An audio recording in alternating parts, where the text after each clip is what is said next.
Price Lord. கர்த்தருக்கு சோத்திரம். என்னோட பேர் ஜான். இது என்னோட ஒய்ஃப் வினோலின். நாங்கள் 2 பேரும் ஐடியில் ஒர்க் பண்ணுறோம். சிட்டி ஹார்வெஸ்ட் சர்ச்சில் பாஸ்ட் 6 இயர்ஸாக நாங்கள் மெம்பராக இருக்கிறோம். கர்த்தர் எங்கள் வாழ்க்கையில் மிகப்பெரிய அற்புதங்களை செய்திருக்கிறார். அதில் கூட சில சாட்சிகளை உங்கள் முன்னாடி நாங்கள் சொல்ல வந்திருக்கோம். Praise the Lord. எங்களுக்கு ஃபெப் 2020 கல்யாணம் ஆச்சு. ஸோ எங்களுக்கு கல்யாணம் ஆகி இப்போ 5 இயர்ஸ் ஆகுது. ஸோ எல்லா மேரிட் கப்பல் மாதிரியும் கல்யாணம் ஆன உடனே வந்து எங்களுக்கு ஒரு பேபி வேணும் அப்படின்னு சொல்லி நாங்கள் எக்ஸ்பெக்ட் பண்ணிகிட்டு இருந்தோம். ஆனால் எங்களுக்கு வந்து அது டிலே ஆகிட்டே இருந்துச்சு. கிட்டத்தட்ட ஒரு 8 மந்த்ஸ் கிட்ட நாங்கள் எக்ஸ்பெக்ட் பண்ணிகிட்டு இருந்தோம். டிலே ஆச்சு. 8 மந்த்ஸ்க்கு அப்புறம் வந்து ஃபர்ஸ்ட் டைம் என்னோடய சைக்கிள்ஸ் வந்து ஸ்கிப் ஆச்சு. ஸோ எனக்கு வந்து ரொம்ப சந்தோஷமாக இருந்துச்சு. நான் கன்சீவ் ஆகிட்டேன் அப்படின்னு நான் வந்து கன்ஃபார்மே பண்ணிட்டேன். ஆக்சுவலாக நாங்கள் டெஸ்ட் பண்ணுறதுக்கு முன்னாடியே நான் கன்ஃபார்ம் பண்ணிட்டேன். எனக்கு அந்த ப்ரெக்னென்சி சிம்டம்ஸ்லாம் இருக்கிறதா நானே வந்து இமேஜின் பண்ணேன். ஃபுட் கிரேவிங்ஸ் இருக்கிற மாதிரி, தலை சுற்றுற மாதிரி, அந்த மாதிரி நானே இமேஜின் பண்ணிக்கிட்டேன். ஸோ நாங்கள் டெஸ்ட் பண்ணி பார்ப்போம் அப்படின்னு சொல்லி பிளான் பண்ணும்போது டெஸ்ட்டில் வந்து எங்களுக்கு சிங்கிள் லைன் தான் வந்துச்சு.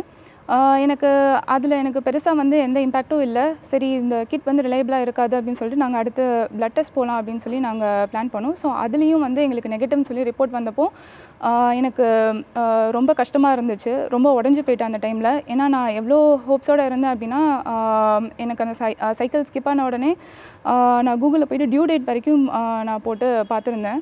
ஸோ அது இல்லை, நெகட்டிவ் அப்படின்னு சொல்லி வரும்போது என்னால் அதை தாங்கிக்க முடியல. பயங்கர டிப்ரெஸ் ஸ்டேட்டில் அந்த டைமில் நான் இருந்தேன். ஸோ நாங்கள் டாக்டர்கிட்ட செக் பண்ணும்போது எனக்கு பிசிஓடி அப்படின்னு சொல்லி டயக்னோஸ் பண்ணாங்க. ஸோ கண்டிப்பாக அதுக்கு ட்ரீட்மெண்ட் எடுத்தே ஆகணும், அப்போ தான் உங்களால் வந்து கன்சீவ் ஆக முடியும் அப்படின்ற மாதிரி சொன்னாங்க. ஸோ நாங்கள் பிசிஓடிக்கு வந்து ட்ரீட்மெண்ட் எடுத்துகிட்டு இருக்கும்போது அதனால வந்து நிறைய சைட் எஃபெக்ட்ஸ் எனக்கு வர ஆரம்பிச்சிது. நிறைய ஸ்கின் அலர்ஜிஸ் வர ஆரம்பிச்சிது. ஃப்ரம் ஹெட் டு டோ எனக்கு வந்து ஃபுல்லாக வந்து ஸ்வெல்லிங் வர ஆரம்பிச்சிது. ரொம்ப தடுத்துரும். பயங்கர இச்சிங்கும் இருக்கும். நைட்டில் என்னால் பீஸ்ஃபுல்லாக தூங்கவே முடியாது. ஸோ அப்போ ஸ்கின் அலர்ஜிக்காக நாங்கள் ட்ரீட்மெண்ட் எடுக்க போகும்போது டெர்மட்டாலஜிஸ்ட் வந்து என்ன சொன்னாங்க அப்படின்னா, உங்களுக்கு ஸ்கின் அலர்ஜிக்கு ட்ரீட்மெண்ட் எடுக்கணுமா, இல்லைனா உங்களுக்கு பேபி வேணுமா, ஏதாவது ஒன்று தான் நீங்கள் வந்து சூஸ் பண்ண முடியும். ரெண்டுமே அட் அ டைம் பண்ண முடியாது. ஏன்னா ரெண்டுமே வந்து கான்ட்ராடிக்டிங்காக இருக்கும், 2 மெடிகேஷன்ஸும். நீங்கள் ஸ்கின் அலர்ஜிக்கு ட்ரீட்மெண்ட் எடுத்திங்கன்னா உங்களுக்கு மற்ற சைக்கிள்ஸ் எல்லாமே வந்து எஃபெக்ட் ஆகும், உங்களால் வந்து கன்சீவ் ஆக முடியாது அப்படின்னு. அந்த ஸ்கின் அலர்ஜி எவ்வளோ சிவியராக இருந்துச்சுன்னா, யாராவது என்னை லைட்டாக அழுத்தி தொட்டாலே எனக்கு வந்து பயங்கரமாக வீங்கிரும், ரொம்ப பெயின்ஃபுல்லாகவும் இருக்கும். ஸோ எங்களுக்கு என்ன டிசிஷன் எடுக்கிறதுனே தெரில அந்த டைமில். அப்படி ஒரு இக்கட்டான சூழ்நிலையில் இருக்கும்போது எனக்கு கர்த்தர் ஒரு வாக்குத்தத்தம் வந்து கொடுத்தாரு. என்னோட டெய்லி பைபிள் ரீடிங்கில் எனக்கு ஒரு வாக்குத்தத்தம் கிடச்சிது. ஏசாயா 66வது அதிகாரம் 9வது வசனம். பெற பண்ணுகிறவராகிய நான் பெற செய்யாமல் இருப்பேனோ, பிரசவிக்க பண்ணுகிறவராகிய நான் பிரசவத்தை தடுப்பேனோ. அந்த வசனம் என்னை வந்து அதிகமாக வந்து ஆற்றி தேய்ச்சிச்சு அந்த டைமில். ஏன்னா நான் ரொம்ப டிப்ரெஷனில் இருந்தேன். ஸோ அந்த ஒரு வசனம் எனக்கு ஒரு பயங்கர என்கரேஜ்மெண்ட் வந்து எனக்கு வந்து கொடுத்துச்சு. அது போக அந்த ஃபாலோயிங் வீக்ஸில் நான் ரொம்ப டவுனாக இருக்கும்போது, சண்டே சர்வீஸ் அட்டன் பண்ணும்போது பாஸ்டரோட மெசேஜஸுமே வந்து எனக்கு அதுக்கு ரெலவெண்ட்டாகவே இருக்கும். ஸோ 1 வீக் நான் ரொம்ப டவுனாகி இருந்தேன். அப்போது வந்து பாஸ்டர் வந்து பேரன்னஸ் பற்றி அன்னைக்கு மெசேஜ் கொடுத்தாங்க. ஸோ அப்போ வந்து சங்கீதம் 113:9வது வசனம், மலடியை சந்தோஷமான பிள்ளை தயிற்சியாக்கி வீட்டிலே குடியிருக்க பண்ணுவார் அப்படின்ற ஒரு வசனம் மூலமாக கர்த்தர் அன்றைக்கி எனக்கு பேசினார். இந்த மாதிரி நான் எப்போல்லாம் வந்து ரொம்ப வந்து டிப்ரெஸ்டாக ஃபீல் பண்ணுறனோ அப்போல்லாம் ஒவ்வொரு வேத வசனங்கள் மூலமாக, பாஸ்டர்ஸ் மூலமாக, நம்மளை சுற்றியுள்ள நம்மளோட ஃபேமிலி அண்ட் ஃப்ரெண்ட்ஸ் மூலமாக கர்த்தர் வந்து என்னை ஆற்றி தேட்டிகிட்டே இருந்தார். ஸோ ஒவ்வொரு மாதமும் அதை எக்ஸ்பெக்ட் பண்ணி அந்த ரிசல்ட் நம்மளுக்கு பாசிட்டிவாக வரலன்றப்போ அது ரொம்ப கஷ்டமாக இருந்துச்சு. அது எப்படின்னா, ஒரு எக்ஸாம் எழுதி ரிசல்ட்டுக்கு வெயிட் பண்ணுற மாதிரி இருக்கும். ஒரு வருஷத்தில் நம்மளுக்கு வந்து 12 சான்சஸ் தான் இருக்கும். ஸோ ஒவ்வொரு மாதமும் அப்படியே கடந்து போயிட்டு இருக்கிறபோது இந்த வருஷத்தோட நம்மளோட சான்சஸ் வந்து கம்மியாகிட்டே இருக்குது அப்படின்னு ஒரு பக்கம் தோண்டிகிட்டே இருக்கும். ஒரு பக்கம் சரீரத்தில் இவ்வளோ ஒரு வேதனைகள் இருக்கும்போது ஆஃபீஸ்லேயும் வந்து அன்ஃபேவரபிள் சிச்சுவேஷன்ஸ் இருந்துச்சு. ஆஃபீஸ்லேயும் நிறைய ப்ராப்ளம்ஸ் இருந்துச்சு. ஸோ ஃபிசிக்கலாக வந்து ஹெல்த் இஷ்யூஸ் இருந்துச்சு, ஆஃபீஸில் நிறைய ப்ராப்ளம்ஸ் இருந்துச்சு, plus other family problems as well as நம்மளுக்கு குழந்தை இல்லையே அப்படின்ற ஒரு ஏக்கம். இதெல்லாம் சேர்ந்து நம்மளுக்கு ஏன் வந்து இவ்வளோ நெகட்டிவ் சிச்சுவேஷன்ஸ் வந்து ஒன்று பின்ன ஒன்றா வந்து நம்மளுக்கு ஏன் வந்து இப்படி கண்டினியூஸாக வந்துக்கிட்டே இருக்குது அப்படின்ற மாதிரி இருந்துச்சு. அதுவும் இல்லாமல் அந்த ஸ்கின் அலர்ஜி எனக்கு எதனால் வந்துச்சு அப்படின்னா, ஒரு அயர்ன் டேப்லெட் நான் சாப்பிட்டதுனால எனக்கு வந்துச்சு. அது நார்மலாக விமன் எல்லோரும் பிஃபோர் அண்ட் டியூரிங் ப்ரெக்னன்சி சாப்பிடக்கூடிய டேப்லெட். அது folic acid, actually it's an iron tablet. So அது நார்மலாக யாருக்குமே வந்து அலர்ஜி ஆகாது. Maybe 1 in 1000 or 1 in a lakhs தான் வந்து அது அலர்ஜி ஆகும் அப்படின்ற மாதிரி டாக்டர் சொன்னாங்க. அப்போது எனக்கு தோணுச்சு, ஏன் நான் வந்து ஐ எம் தட் ஒன் அப்படின்ற மாதிரி எனக்கு தோணுச்சு.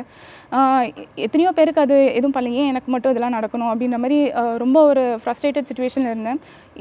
இப்படி ஒரு சிச்சுவேஷனில் இருக்கும்போது 2022 எங்கள் ஃபேமிலி ஃப்ரெண்ட் ஒருத்தவங்க எங்களுக்காக வந்து ப்ரே பண்ணாங்க. அப்போ நாங்கள் ஸ்பெசிஃபிக்காக வேணும் அப்படின்னு அதுக்காக ப்ரே பண்ணுங்க நான் அவங்கக்கிட்ட சொல்ல. பட் அவங்க நார்மலாக எங்களோட ஃபேமிலிக்காக வந்து ப்ரே பண்ணும்போது அவங்களுக்கு கர்த்தர் ஒரு விஷன் கொடுத்ததா வந்து சொன்னாங்க. ஸோ 2022 11th மந்த்தில் எங்களுக்கு ஒரு மிராக்கிள் நடக்கும் அப்படின்ற மாதிரி சொன்னாங்க. ஆனால் அது என்ன மிராக்கிள்னு அவங்க வந்து ஸ்பெசிஃபிக்காக வந்து எதுவும் மென்ஷன் பண்ணல. ஆனால் அந்த டைமில் எங்களுக்கு ஒரு பேபி வேணும், அதை தவிர எங்களுக்கு வேறு எந்த பெரிய மிராக்கிளும் வேண்டாம் அப்படின்றது தான் எங்களோட மெயின் இன்டென்ஷனாக இருந்துச்சு. ஸோ எனக்கு அத்தனை நாளாக வந்து கர்த்தர் எனக்கு கொடுத்த வாக்குத்தத்தங்கள் ப்ளஸ் எனக்கு கிடைச்ச அந்த ப்ராஃபெசி இது எல்லாவற்றையும் வச்சு நாங்கள் வந்து ஃபாஸ்டிங் பண்ணி நாங்கள் ஜெபிச்சுக்கிட்டே இருந்தோம். ஸோ அதே மாதிரி அந்த இயர் 11th மந்த் வந்தப்போ அவங்க சொன்ன மாதிரியே எனக்கு வந்து சைக்கிள்ஸ் வந்து ஸ்கிப் ஆச்சு. ஸோ எனக்கு மறுபடியும் ரொம்ப சந்தோஷம். கர்த்தர் வாக்குத்தத்தம் பண்ணதை நிறைவேற்றிட்டாரு அப்படின்னு சொல்லி எனக்கு பயங்கர சந்தோஷம். ஆனால் நாங்கள் வந்து கிட் போட்டு செக் பண்ணும்போது ஒரு பிரைட் சிங்கிள் லைன் மட்டும்தான் எங்களுக்கு வந்து வந்துச்சு. எனக்கு வந்து மறுபடியும் வந்து என்னோடய ஹோப்ஸ் எல்லாமே வந்து ஷேட்டர் ஆன மாதிரி ஒரு ஃபீலிங். வாக்குத்தத்தம் வந்து பொய் ஆகாது. கண்டிப்பாக நம்ம தேவன் வந்து வாக்கு மாறாத தேவன், பொய்யுரையாத தேவன். மனுஷங்க கூட ஒரு ப்ராமிஸ் பண்ணிவிட்டு கடைசி நிமிஷத்தில் வந்து பின்வாங்குவாங்க, பேக் அவுட் பண்ணுவாங்க. பட் கர்த்தர் வந்து வாக்கு மாறாத தேவன். அவர் சொன்னது ஆம் என்றும் ஆமன் என்றும் நிறைவேறும் அப்படின்னு நம்ம வந்து வேதத்தில் வாசிக்கிறோம். ஸோ அதையும் மீறி எனக்கு வந்து ஏன் வந்து நெகட்டிவாக வந்து ரிசல்ட் வந்துச்சு, அப்போ நான் வந்து ரொம்ப பெரிய பாவம் பண்ணிட்டேன், நான் ரொம்ப பெரிய பாவி, அதனால தான் வந்து தேவனோட ப்ராஃபஸி வந்து எனக்கு வாய்க்காமல் போயிடுச்சு அப்படின்னு எனக்குள்ளேயே வந்து நிறைய தாட்ஸ், நிறைய செல்ஃப் அக்யூசேஷன்ஸ் நான் பண்ண ஆரம்பித்தேன். இனிமேல் நான் ட்ரீட்மெண்ட் எதுவும் எடுக்க மாட்டேன், நான் இதுக்காக வந்து ஸ்பெசிஃபிக்காக வந்து எந்த முயற்சியும் நான் பண்ண போகிறது கிடையாது அப்படின்ற ஒரு விரக்தியில் வந்து நான் அந்த டைமில் இருந்தேன். அப்போது என்னோடய ஹஸ்பண்ட் தான் வந்து கன்வின்ஸ் பண்ணி நம்ம டாக்டர்கிட்ட வந்து அட்லீஸ்ட் அந்த சைக்கிள்ஸ் ரெகுலேட் பண்ணுறதுக்காக நம்ம டாக்டர்கிட்ட போவோம் அப்படின்னு சொன்னாங்க. அப்போ நாங்கள் டாக்டர்கிட்ட போய் செக் பண்ணும்போது டாக்டர் வந்து என்ன சொன்னாங்க அப்படின்னா, சைக்கிள்ஸ் ரெகுலேட் பண்ணுறதுக்காக அவங்க ட்ரீட்மெண்ட் ஸ்டார்ட் பண்ணல. ஆக்சுவலாக நான் எந்த ஒரு எக்ஸ்பெக்டேஷனும் இல்லாமல் தான் நான் ஹாஸ்பிட்டலுக்கு போனேன். அப்போ அவங்க சொன்னாங்க, நீங்கள் மறுபடியும் ஒரு பிளட் டெஸ்ட் வந்து எடுத்து பாருங்கள், அதில் என்ன வருது நம்ம பார்ப்போம் அப்படின்னு சொல்லிட்டு. எங்களோட ஒரு பெரிய ஆச்சரியம் எங்களுக்காக காத்துட்டு இருந்துச்சு. அந்த பிளட் டெஸ்ட் ரிப்போர்ட் வந்து பாசிட்டிவ் அப்படின்னு சொல்லி அந்த டைமில் வந்துச்சு. ஆனால் கிட்டில் எங்களுக்கு ஃபெயிண்டாக கூட ஒரு செகண்ட் லைன் வந்து எனக்கு தெரியலை. ரொம்ப நாளாக ஆசைப்பட்டுட்டு இருந்தேன் எப்போ எனக்கு அந்த டபுள் லைன் வரும்னு. ஆனால் ஒரே ஒரு லைன் தான் கிட்டில் வந்துச்சு. பட் பிளட் டெஸ்ட் ரிப்போர்ட் வந்து ஆப்போசிட்டாக வந்து ரிசல்ட் வந்துச்சு, பாசிட்டிவ் அப்படின்னு சொல்லி வந்துச்சு. எங்களுக்கு ரொம்ப சந்தோஷமாக இருந்த அந்த டைமில் டாக்டர் வந்து என்ன சொன்னாங்க அப்படின்னா, தோ வந்து ரிசல்ட் பாசிட்டிவாக இருந்தாலும் அந்த பீரியடுக்கு தேவையான ஹார்மோன் லெவல் வந்து உங்களுக்கு இல்லை. ஸோ இது வந்து எப்போனாலும் உங்களுக்கு மிஸ்கேரேஜ் ஆகலாம், இல்லைனா வந்து உங்களுக்கு வந்து அந்த ஃபீட்டஸ் வந்து க்ரோ ஆகாமல் எந்த ப்ராக்ரெஸும் இல்லாமல் ஒரு டார்மெண்ட்டாக ஒரு பேசிவ் ஃபீட்டஸாக ஒரு எந்த வளர்ச்சியும் இல்லாத ஒரு கருவாக இருந்துச்சு அப்படின்னா அபார்ட் பண்ண வேண்டிய சிச்சுவேஷன் இருக்கும். ஏன்னா தேவையான அளவுக்கு அந்த ஹார்மோன் லெவல்ஸ் வந்து உங்களோட பாடியில் இல்லை அப்படின்ற மாதிரி அவங்க சொன்னாங்க. ஸோ எங்களுக்கு மறுபடியும் வந்து ஒரு பின்னடைவு வந்து வந்த மாதிரி இருந்துச்சு. இருந்தாலும் வந்து எங்களுக்கு தேவன் வந்து வாக்கு பண்ணியிருக்கிறார். வாக்கு பண்ணின தேவன் வாக்கு மாறாத தேவன். ஒரு 10 days கழித்து செக் பண்ணி பார்க்கலாம் அப்படின்னு சொல்லி டாக்டர் சொல்லியிருந்தாங்க. ஸோ நாங்கள் அந்த 10 days ஃபாஸ்டிங் வந்து பயங்கரமாக நாங்கள் எல்லாருமே ஜெபம் பண்ணிகிட்டு இருந்தோம். 10 days கழிச்சு பார்க்கும்போது டாக்டர் எதிர்பார்த்த அளவுக்கு அந்த ஹார்மோன் லெவல்ஸ் வந்து கூடி இருந்துச்சு. அப்போ தான் வந்து அவங்க ஆன் பேப்பர் வந்து கன்ஃபார்ம் பண்ணாங்க, யூ ஆர் ப்ரெக்னென்ட் அப்படின்னு சொல்லி. அப்போ எங்களோட சந்தோஷத்திற்கு ஒரு அளவே இல்லாமல் இருந்துச்சு. அவ்வளோ சந்தோஷமாக இருந்துச்சு. ரொம்ப நாளாக காத்துட்டு இருந்த ஒரு விஷயம், நான் ரொம்ப நாளாக ஏங்கிட்டு இருந்த ஒரு விஷயம், ஃபைனலாக நானும் மதர்ஹுட் வந்து செரிஷ் பண்ண போகிறேன் அப்படின்ற ஒரு சந்தோஷம் எங்களுக்கு இருந்துச்சு. After 3 long years of wait எங்களுக்கு வந்து அது பாசிட்டிவ் அப்படின்ற ரிசல்ட் வந்துச்சு. அதுக்கப்புறம் நாங்கள் 3rd month ஸ்கேன் வந்து நாங்கள் போயிருக்கும்போது ஜூனியர் டாக்டர் வந்து எனக்கு வந்து ஸ்கேன் பண்ணிகிட்டு இருந்தாங்க. அப்போது அவங்க வந்து ரொம்ப நேரமாக வந்து ஸ்கேன் பண்ணிகிட்டே இருந்தாங்க. ஸ்கேன் பண்ணிவிட்டு அவங்க என்கிட்ட ஒரு கேள்வி கேட்டாங்க, நீங்கள் நிஜமாகவே கன்சீவ் ஆகி தான் இருக்கிறீங்களா அப்படின்னு. சீஃப் டாக்டர் உங்களுக்கு கன்ஃபார்ம் பண்ணாங்களா, உங்களுக்கு எத்தனை நாள் ஆகுது அப்படின்ற மாதிரி ஒரு கொஷின் என்கிட்ட கேட்டாங்க. மறுபடியும் எனக்கு பயங்கர ஷாக். ஏன்னா நாங்கள் எல்லோரும் அவ்வளோ சந்தோஷத்தில் இருக்கோம், நாங்கள் எல்லா பேரண்ட்ஸ் கிட்டலாம் கன்வே பண்ணிட்டோம். ஆனால் அவங்க வந்துட்டு நீங்கள் நிஜமாகவே கன்சீவ் ஆகி தான் இருக்கிறீங்களா, எனக்கு அந்த மாதிரி எந்த ஒரு சிம்டம்ஸுமே தெரிய மாட்டேங்குது ஸ்கேனில், என்னால் ஃபீட்டஸ் வந்து என்னால் லொக்கேட் பண்ண முடியலை அப்படின்ற மாதிரி சொன்னாங்க. மறுபடியும் எனக்கு வந்து ஒரு மாதிரி ஒரு பேனிக் ஆக ஆரம்பிச்சு. அந்த டைமில் எனக்கு ரொம்ப பதட்டமாயிடுச்சு. சரி நீங்கள் வெயிட் பண்ணுங்கள், நான் சீஃப் டாக்டரை கூட்டிகிட்டு வரேன் அப்படின்னு சொல்லிட்டு போயிருந்தாங்க. ஸோ இது ஒரு 10 minutes கேப் தான், ஆனால் அது எனக்கு ஒரு பெரிய லாங் வெயிட்டாக இருந்துச்சு. அவங்க போயிருந்த அந்த டைமில் ஒரு பயம் இருந்தாலும் பயம் கலந்த விசுவாசமும் எனக்கு இருந்துச்சு. ஏன்னா தேவன் வாக்கு பண்ணியிருக்கிறாரு, நான் உனக்கு சொன்னதை செய்யும் அளவும் உனக்கு கைவிடுவதில்லை அப்படின்னு அவர் சொல்லியிருக்கிறாரு. ஸோ நான் என்னோடய வயிற்று மேலே கை வச்சு நான் ப்ரே பண்ணிட்டு இருந்தேன். Psalm 91 நான் கண்டினியூஸாக சொல்லிகிட்டே இருந்தேன், நீங்கள் வாக்கு மாறாத தேவன், எனக்கு அது வரைக்கும் தேவன் கொடுத்த எல்லா வாக்குத்தத்தங்களையும் வச்சு மறுபடியும் ஜெபம் பண்ணிகிட்டு இருந்தேன். அப்புறம் சீஃப் டாக்டர் வந்து செக் பண்ண உடனே வந்து அவங்களால வந்து அந்த ஃபீட்டஸோட பொசிஷன் வந்து அவங்களால லொக்கேட் பண்ண முடிஞ்சது. ஆனால் அந்த ஒரு 10 minutes ஒரு பெரிய போராட்டமாக இருந்தது. ஸ்பிரிட்டுக்கும் ஃப்ளஷுக்கும் நடுவில் ஒரு பெரிய பேட்டில் கர்த்தர் நம்மளுக்கு சொன்னார், அது எப்படி வந்து நம்மளுக்கு வந்து நெகட்டிவாக இருக்கும் அப்படின்னு ஒரு பெரிய ஒரு பேட்டில் நடந்துட்டு இருந்துச்சு. அதுக்கப்புறம் மறுபடியும் சீஃப் டாக்டர் கன்ஃபார்ம் பண்ணாங்க, baby is fine, heart beat எல்லாம் நார்மலாக இருக்குது அப்படின்னு சொல்லி கன்ஃபார்ம் பண்ணாங்க. இப்படி போயிட்டு இருக்கும்போது 6th மந்த் நாங்கள் ஃபாலோஅப்புக்கு நாங்கள் டாக்டர்கிட்ட போயிருக்கும்போது எங்களுக்கும் நாங்கள் கன்சல்ட் பண்ணிட்டு இருந்த டாக்டருக்கும் ஒரு மிஸ் அண்டர்ஸ்டாண்டிங் வந்துருச்சு. ஸோ அதனால அவங்க கொஞ்சம் ஹார்ஷாக வந்து எங்ககிட்ட பேசி நான் இனிமேல் உங்களுக்கு ட்ரீட் பண்ண மாட்டேன், அப்படி நான் இனிமேல் உங்களுக்கு ஃபர்தராக ட்ரீட் பண்ணணும் அப்படின்னா நான் சொல்லதை நீங்கள் கேட்கணும், திருப்பி எந்த குவரிஸும் நீங்கள் எங்ககிட்ட கேட்கக்கூடாது அப்படின்ற மாதிரி அவங்க வந்து ரொம்ப அஃபென்சிவாக வந்து ரொம்ப ஹார்ஷாக ரொம்ப ரூடாக பேசியிருந்தாங்க. ஸோ எங்களுக்கு வந்து ரொம்ப கஷ்டமாக இருந்துச்சு. அன்றைக்கி நாங்கள் செக்கப் முடிச்சுட்டு ஹாஸ்பிட்டல் விட்டு வெளியே வரும்போது ஒரு மாதிரி ரொம்ப மனசுக்கு பாரமாக இருந்துச்சு. இத்தனை நாளாக வந்து அந்த டாக்டர் நல்லா தானே இருந்தாங்க, திடீர்னு ஏன் வந்து அவங்க அந்த மாதிரி நம்மக்கிட்ட வந்து அப்படி ரியாக்ட் பண்ணணும், அவங்க சொன்ன ஒரு விஷயத்த நாங்கள் 2 days பண்ணுறதுக்கு டிலே பண்ணிட்டோன்றதுக்காக அவங்க வந்து அவ்வளோ கோவப்பட்டு அவ்வளோ ஹார்ஷாக எங்ககிட்ட பேசினாங்க. ஸோ அப்போது எனக்கு வந்து ஒரு கோட் வந்து எனக்கு ஜஸ்ட் என் மைண்டில் அப்படியே ஃப்ளாஷ் ஆச்சு. People's rejection is God's redirection அப்படின்ற ஒரு கோட். அது நான் ரொம்ப நாளைக்கு முன்னாடி நான் எங்கேயோ பார்த்த கோட், பட் அந்த டைமில் கர்த்தர் அதை வந்து எனக்கு ஞாபகப்படுத்தினார். ஸோ அது மூலமாக வந்து ஓகே, கர்த்தரோட சித்தம் வந்து நம்ம வேறு எங்கேயோ வந்து போகணும் அப்படின்னு சொல்லியிருக்கு, வேறு டாக்டர்கிட்ட நம்ம வந்து கன்சல்டேஷன் பார்த்து வந்து நம்ம மாற்றணும் அப்படின்றது கர்த்தரோட சித்தம் அப்படின்னு எனக்கு வந்து புரிஞ்சுது. ஸோ அதே டைமில் எங்களுக்கு எங்கள் ஃப்ரெண்ட் மூலமாக இன்னொரு டாக்டர்கிட்ட எங்களுக்கு டாக்டரோட ரெஃபரல் எங்களுக்கு கிடச்சி நாங்கள் அவங்கக்கிட்ட கன்சல்ட் பண்ணும்போது அவங்க வந்து ரொம்ப கைண்டாக ரொம்ப கேரிங்காக நாங்கள் கேட்குற ஒவ்வொரு குவரிஸ்க்கும் ரொம்ப பொறுமையாக வந்து ஆன்சர் பண்ணுவாங்க. அதுக்கு முன்னாடி வந்து எங்களுக்கு அந்த மாதிரி ஒரு சிச்சுவேஷன் இருந்ததில்லை. ஸோ அதுக்கப்புறம் இப்படி போயிட்டு இருக்கும்போது 7th மந்த் எனக்கு வந்து ரன் ஆகிட்டு இருக்கும்போது என்னோடய ஹெச்பி லெவல்ஸ் வந்து ட்ராப் ஆகிடுச்சு. ஸோ அது வந்து 8க்கு கீழே போயிடுச்சு. ஸோ அப்போ வந்து டாக்டர் என்ன சொன்னாங்க அப்படின்னா, ஹெச்பி லெவல்ஸ் வந்து ட்ராப் ஆகிடுச்சுன்னா போத் மதர் அண்ட் பேபி 2 பேருக்குமே வந்து அது ரொம்ப ரிஸ்க்கான situation, it will lead into a high risk delivery அப்படின்ற மாதிரி அவங்க வந்து சொன்னாங்க. ஸோ உங்களுக்கு நம்ம 1 வீக் இல்லை ஒரு 10 days டைம் கொடுத்து பார்ப்போம், அதுக்குள்ளே ஹெச்பி லெவல்ஸ் வந்து ஷூட் அப் ஆகலை அப்படின்னா உங்களுக்கு வந்து அயன் வந்து ஐவி மூலமாக வந்து ட்ரிப்ஸ் மூலமாக வந்து ஏற்றணும். ஆனால் எனக்கு அந்த அயன் தான் வந்து ஆக்சுவலாக அலர்ஜி, அதனால தான் எனக்கு அவ்வளோ ஸ்கின் அலர்ஜிஸ் வந்தது ஸ்டார்டிங்கில். உங்களுக்கு அலர்ஜிக் ரியாக்ஷன்ஸ் வந்தாலும் பரவாயில்ல, பட் உங்களுக்கு 1 வீக்கில் அந்த ஹெச்பி லெவல்ஸ் வந்து ஷூட் அப் ஆகலை அப்படின்னா கண்டிப்பாக நாங்கள் வந்து ட்ரிப்ஸ் ஏற்றி தான் ஆகும் அப்படின்ற மாதிரி சொல்லியிருந்தாங்க. மறுபடியும் அந்த 1 வீக் போய் ஃபாஸ்டிங் வந்து பயங்கரமாக வந்து நாங்கள் ஜெபம் பண்ணோம். ஒரு பெரிய சர்ப்ரைஸ் என்னென்னா அந்த 1 வீக்கில் வந்து அவங்க எதிர்பார்த்த அளவுக்கு ஹெச்பி லெவல்ஸ் ஷூட் அப் ஆயிடுச்சு. நான் அயன் டேப்லெட் எதுவும் எடுத்துக்கல, ஃபாலிக் ஆசிட் எதுவும் எடுத்துக்கல, பட் அந்த 1 வீக்கில் வந்து எனக்கு ஹெச்பி லெவல் ஷூட் ஆயிருந்துச்சு. டாக்டரே வந்து ஆச்சரியப்பட்டாங்க, எப்படி உங்களுக்கு வந்து 1 வீக்கில் வந்து இவ்வளோ தூரம் ஷூட் ஆச்சு அப்படின்ற மாதிரி. It's completely God's grace doctor அப்படின்னு சொல்லி அந்த டாக்டர்கிட்டையும் நாங்கள் வந்து ஒரு சாட்சியாக இருக்கிறதுக்கு தேவன் எங்களுக்கு கிருபை செய்தார். என்னோட டியூ டேட் வந்து நெருங்கும் போது டாக்டர் வந்து ஒரு சண்டே வந்து நீங்கள் அட்மிட் ஆகுங்க, உங்களுக்கு எந்த விதமான சிம்டம்ஸோ பெயினோ எதுவும் இல்லைன்னா சண்டே வந்து நீங்கள் அட்மிட் ஆகணும் அப்படின்னு சொன்னாங்க. அது வந்து செப்டம்பர் 2023 ஃபர்ஸ்ட் சண்டேவாக இருந்துச்சு. அன்றைக்கி ஈவினிங் வந்து நீங்கள் கண்டிப்பாக அட்மிட் ஆகிடணும் அப்படின்ற மாதிரி டாக்டர் சொன்னாங்க. ஆனால் அன்றைக்கி காலையில் வந்து நாங்கள் ஃபர்ஸ்ட் சண்டே சர்வீஸ் வந்து நாங்கள் சர்ச்சில் அட்டென்ட் பண்ணோம். எனக்கு சின்ன வயசுலேருந்தே கம்யூனியன் மேலே ஒரு பெரிய விசுவாசம் எனக்கு உண்டு. தேவனோட சரீரத்தையும் ரத்தத்தையும் நம்ம பெற்றுக்கொள்ளும் போது அது நம்மளை சரீரத்தில் உள்ள எல்லா குறைவுகளையும் நிறைவாக்கி நம்மளுக்கு ஒரு புது பலன் கொடுக்கும் அப்படின்ற ஒரு விசுவாசம், ஒரு அசைக்க முடியாத விசுவாசம் எனக்குள்ளே இருந்துச்சு. ஸோ அன்றைக்கி நான் அட்மிட் ஆக போகிறதுக்கு, டெலிவரிக்கு அட்மிட் ஆக போகிறதுக்கு அன்றைக்கி காலையில் நான் சர்வீஸ் அட்டென்ட் பண்ணி கம்யூனியன் எடுத்தேன்.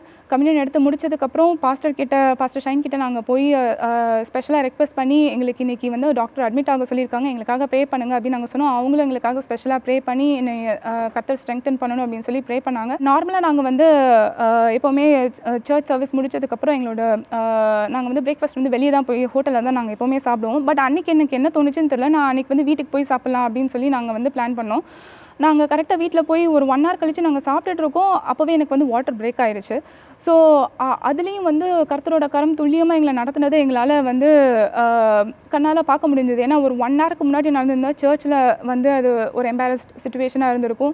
இல்லை நாங்கள் யூஸ்வலாக பண்ணுற மாதிரி நாங்கள் ஹோட்டலுக்கு போயிருந்தோம் அப்படின்னா ஹோட்டலில் வச்சு அந்த மாதிரி நடந்துருந்துச்சு, ஒரு பப்ளிக் பிளேஸ்னால் அதுவும் கூட கொஞ்சம் எம்பாரசிங்காக இருந்திருக்கும். ஸோ அதுலேயுமே தேவன் எங்களை துல்லியம் நடத்தி எங்களை வீட்டுக்கு கூட்டிகிட்டு போனார். ஸோ நாங்கள் 11 AM கிட்ட ஹாஸ்பிட்டலில் அட்மிட் ஆயிருந்தோம். டாக்டர் செக் பண்ணிவிட்டு உங்களுக்கு இமீடியட்டாக வந்து டெலிவர் ஆகாது, கண்டிப்பாக டைம் எடுக்கும், ஏன்னா தேவையான அளவு உங்களுக்கு இன்னும் டைலேட் ஆகலை, நம்ம ஒரு 5-6 hours வெயிட் பண்ணி பார்ப்போம் அப்படின்ற மாதிரி சொன்னாங்க. ஒரு 6 ஹவர்ஸ் கழித்து டாக்டர் வந்து பார்க்கும்போதும் அவங்க வந்து என்ன சொன்னாங்கன்னா, இன்னும் வந்து தேவையான அளவுக்கு வந்து டைலேட் ஆகலை, ஒரு 2 ஹவர்ஸ் வெயிட் பண்ணி பார்ப்போம், அதுலேயும் டைலேட் ஆகலைன்னா இதுக்கு மேலே டிலே பண்ணக்கூடாது, நம்ம வந்து சிசேரியனுக்கு போகணும் அப்படின்ற மாதிரி சொல்லியிருந்தாங்க. ஸோ என்னோட டெலிவரிக்கு 2 நாளைக்கு முன்னாடி எனக்கு இன்னொரு ஒரு வாக்குத்தத்தம் வந்து கர்த்தர் வந்து கொடுத்தாரு. ஏசாயா 66வது அதிகாரம் 7வது வசனம், அவள் கர்ப்பவேதனை படுமுன் ஆண் பிள்ளையை பெற்றாள் அப்படின்ற மாதிரி ஒரு வசனம், அந்த வசனத்தை வந்து கர்த்தர் எனக்கு வாக்குத்தத்தமாக கொடுத்தாரு. ஸோ நம்மளுக்கு வந்து வேர்ல்ட்லி டாக்டர் தான் வந்து இந்த மாதிரி சொல்லியிருக்காங்க, நம்மளுக்கு வந்து ஹெவன்லி டாக்டர் வந்து இன்னும் ரிப்போர்ட் கொடுக்கல, உனக்கு வந்து சிசேரியன் தான் ஆக போகுது அப்படின்னு சொல்லி கொடுக்கல. ஸோ டாக்டர் என்ன வேணாலும் சொல்லட்டும், தேவன் எனக்கு கொடுத்த வாக்குத்தத்தங்களை வச்சு மறுபடியும் நான் வந்து ப்ரே பண்ணிட்டு இருந்தேன். ஆனால் டாக்டர் வந்து நர்ஸ் கிட்ட சொன்னாங்க, இவங்களுக்கு வந்து நார்மல் ஆகுன்ற நம்பிக்கையே எனக்கு சுத்தமாக இல்லை, பட் ஸ்டில் நம்ம வெயிட் பண்ணுன்றதுக்காக ஒரு 2 ஹவர்ஸ் மட்டும் வெயிட் பண்ணுவோம், அதுக்கப்புறமா நம்ம வந்து சிசேரியன் போயிடணும் அப்படின்னு சொல்லிட்டு மறுபடியும் நான் வயிற்று மேலே கை வச்சு ப்ரே பண்ணிகிட்டே இருந்தேன். அப்புறம் அது கிட்டத்தட்ட நைட் 12 o'clock, கிட்டத்தட்ட 12 ஹவர்ஸ்க்கு மேலே ஆச்சு. டாக்டர் வந்து 8 ஹவர்ஸ் தான் வெயிட் பண்ணி பார்ப்பேன்னு சொன்னாங்க. ஆனாலும் டாக்டர் கண்ணில் தயவு கிடைச்சி அவங்க எக்ஸ்ட்ரா வந்து வெயிட் பண்ணுறதுக்கு தேவன் கிருபை செய்தார். அன்னைக்கு மிட் நைட் ஒரு 12:45 கிட்ட எனக்கு வந்து கர்த்தரோட பெரிதான கிருபையில் நார்மல் டெலிவரியில் ஒரு அழகான ஆண் குழந்தையை பெற்றெடுக்கிறதுக்கு கர்த்தர் எங்களுக்கு கிருபை செய்தார்.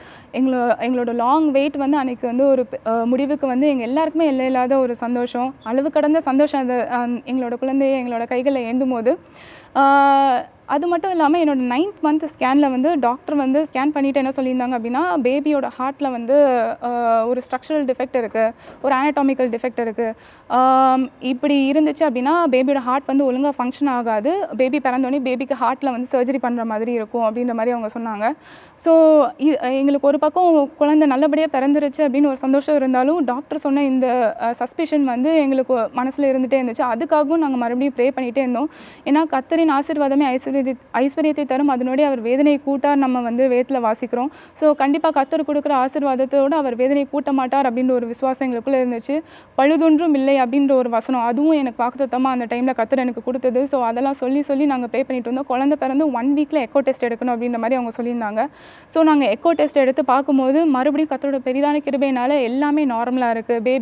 பேபிக்கு வந்து அனட்டாமிக்கல் டிஃபெக்ட் ஹார்ட்டில் எதுவும் இல்லை, எல்லாமே வந்து இட்ஸ் அப்சல்யூட்லி நார்மல் அப்படின்னு சொல்லி ரிப்போர்ட் வந்துச்சு. அதுவும் எங்களுக்கு மிகப்பெரிய சந்தோஷம். ஏன்னா ஒரு ஒரு ஒரு ஃப்ளாலெஸ்ஸாக ஒரு ஹெல்தி பேபியாக கர்த்தர் எங்களுக்கு வந்து அந்த டைமில் வந்து கொடுத்துருந்தாரு. இந்த டைம்லையும் நாங்கள் என்ன சொல்ல விரும்புகிறோன்னா, எங்களோட சிச்சுவேஷனில் நிறைய பேர் வந்து இருப்பீங்க, அந்த பாதை வழியாக நிறைய பேர் கடந்து வந்துட்டுருப்பீங்க.